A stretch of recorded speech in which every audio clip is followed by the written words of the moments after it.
May 26 started out like any other day for 20-year-old Jordan Peterson. She says, "Jordan, don't forget about your dentist appointment, and I love you." And I'm like, "I love you too, Mom." But the day would end in unimaginable sorrow. Never heard her voice again. After school that day, Jordan stopped by his grandparents' house just a short distance from home.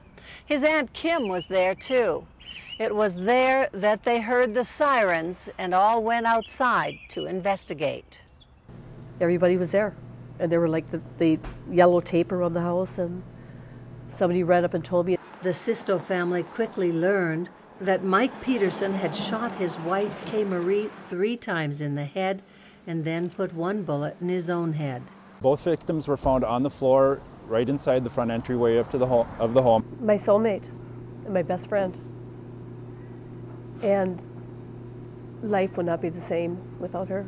She was my closest friend, and she was my mom. She was always there for me. Life since the murder-suicide has been filled with grief and questions about what they could have done to prevent the tragedy. There were many, many signs that we,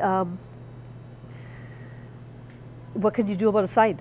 He wanted to control my mom, and my mom, she wanted a divorce. Mike Peterson's family believes it was the impending divorce that drove him over the edge. I've been trying to run it through my mind, and the only way I can, just the phrase that he couldn't, live without her. Kay Marie's family says there was never any physical abuse. Domestic violence advocates say while emotional abuse can be devastating, without obvious physical signs, intervention can be much more difficult. A nice middle-class family, no domestic violence calls, no advocacy, no record of any kind, and she was still brutally murdered by her husband. Jordan and Kim say not a day goes by without thoughts of Kay Marie. It's just very sad without having a best friend.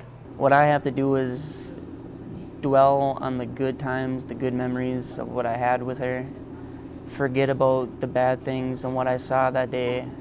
In Duluth, Barbara Riles, the Northlands News Center.